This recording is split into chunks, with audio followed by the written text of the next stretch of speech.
put a little bit of paint at the end of her trunk and they do what's called a trunk kiss.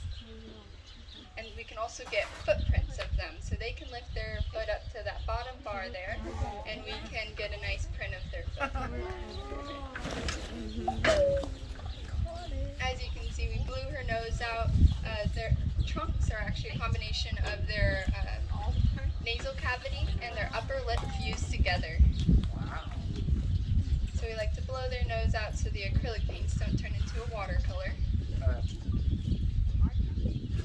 And so they can smell through their trunk, they can grab things, as you can see, with those two fingers at the end of their trunks, the 2 points. Whereas Asian elephants just has one finger and more like the palm of their hand on the bottom, so they do more of a scooping mechanism.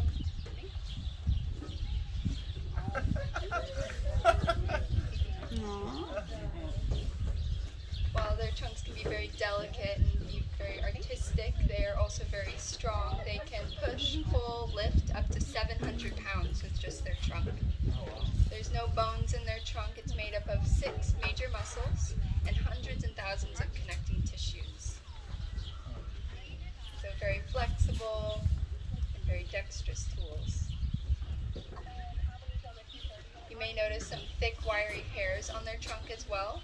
Those are sensory hairs, similar to a cat's whiskers.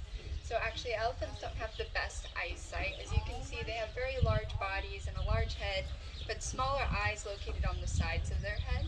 So they don't see very well in front of them or behind them, and they can't see their feet at all.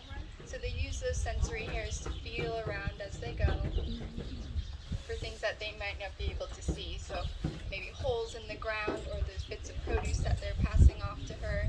They can also lift their trunk in the air into trees and look for branches and fruits. It's a very unique thing to elephants. They are both browsers and grazers. Usually in animals, just one or the other. But elephants can look for the shrubberies and grasses on the ground, but they can also look up into trees and find the goods in there as well. But they can also knock down that entire tree and eat the whole tree as well. So you see we have those very large tree trunks in the yards. They use their tusks to hollow out the tree trunk to get into the softer wood and eat that. Those tusks are actually modified incisor teeth. So they're made out of dentin just like our teeth, but they grow about 1 to 3 inches every year. And they use those